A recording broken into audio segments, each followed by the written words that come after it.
Am I wrong for not letting my parents to be involved grandparents because they chose my sister's friend over me? I'm 25F, pregnant with my first child, and only a few weeks ago my estranged parents found out about my pregnancy from someone I know back in my hometown. They reached out so excited to find out they were going to be grandparents and wanting to be involved, but I ignored them and continued ignoring them until 2 days ago when I replied one time and made it clear they will never know my child or be in our lives and that I wanted them to stop contacting me. This was all via email BTW. Let me get into some background. I have an older sister Sam, 28, and she had a best friend Luna. Sam and Luna met in pre-K and became fast friends.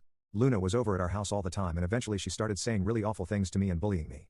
She called me names, mocked me whenever I asked if I could spend time with her and Sam, threw stuff at me when she'd see me, and even made a game out of spitting at me and seeing how many times she could hit me. My parents knew and they did nothing, but once I was 7 they sat me down and told me that Luna had a bad time at home and she was mean but she needed us and I needed to understand. And how Luna was so important to Sam and she would grow up into a better person if we didn't abandon her. She used to come along to extended family parties and dinners. I remember one time Mom's side was all meeting up and because my parents didn't say Luna was coming we were a chair short for a bit.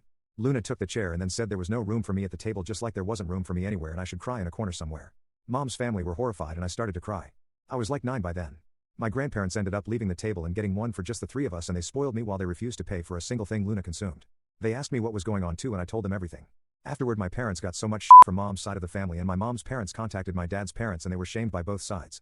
When they had enough of that my parents told Sam that Luna needed to come over less or she needed to be nicer. They sort of stuck to that for a while. My grandparents checked in on me weekly to see if my parents were letting that spoiled little madam into the house to abuse me and I think that was the deterrent for my parents. But then when I was 12 my parents let Luna move in with us. They said her home situation was worse and she was going to apologize and we were going to make sure she felt wanted and welcome with us.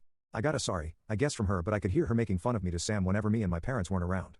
She'd laugh about how I looked betrayed when my parents told me she was moving in. She found it hilarious. I think you can see whose side Sam was always on. I lived like that for a little over a year before it got to be too much and I told my grandparents Luna was living with us. They went ballistic on my parents and after weeks or months of fighting about it my grandparents insisted I was going to move in with them. My parents protested against it but my grandparents said they couldn't be trusted to take care of me. My parents wouldn't kick out Luna for me, so yeah. I lived with my grandparents the rest of that time and I actually live in the same neighborhood as them with my partner now. I actually had zero contact once I moved in with my grandparents. These emails were the first contact in more than a decade.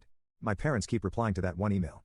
I got like 4 within a few minutes about an hour after I sent it and they're telling me I'm taking this too far and they said Luna isn't even in the picture anymore. AITA?